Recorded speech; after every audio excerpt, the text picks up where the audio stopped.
Mesdames et messieurs, bonjour, bienvenue dans votre site Congo 26 TV, un site pas comme tous les autres. Parlons aujourd'hui politique.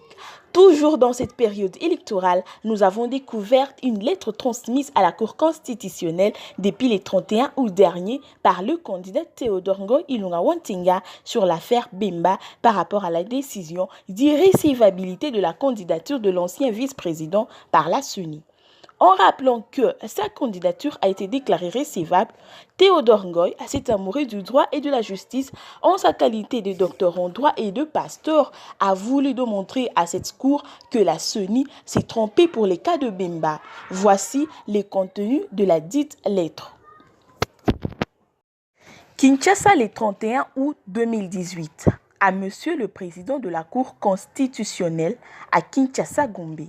Monsieur le Président, en ma qualité de docteur en droit et des citoyens, qui par ailleurs entend exercer les fonctions de chef de l'État, magistrat suprême, je me fais l'honneur de soumettre à la considération de la Cour constitutionnelle mon point de vue sur la décision d'irrécevabilité de la candidature de M. Bemba par la CENI, au motif qu'il aurait été condamné à une peine d'emprisonnement de 1 an pour subornation de témoins au moment du dépôt de la candidature.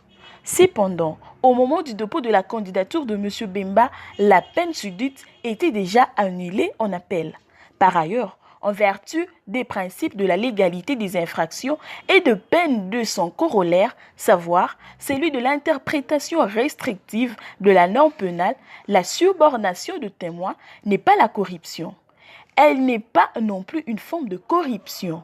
C'est l'objet de mon article que je vous prie de bien vouloir soumettre aux discussions lors de l'examen de recours de M. Bemba.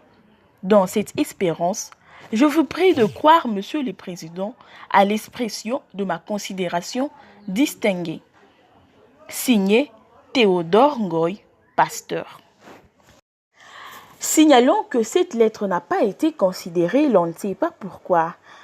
En conclusion, mesdames et messieurs, sachez que le pasteur Théodore Ngoy est un homme qui se soucie du sort de tous les Congolais. En 2006, à son tribalisme katangé, mais a soutenu Bemba de l'Équateur. Il revient encore une fois en 2018 candidat, mais défend encore le droit de Bemba. En voyant ceci, nous pensons qu'il défendra le droit de tous les Congolais en étant président de la République. Celui-ci est un homme à soutenir.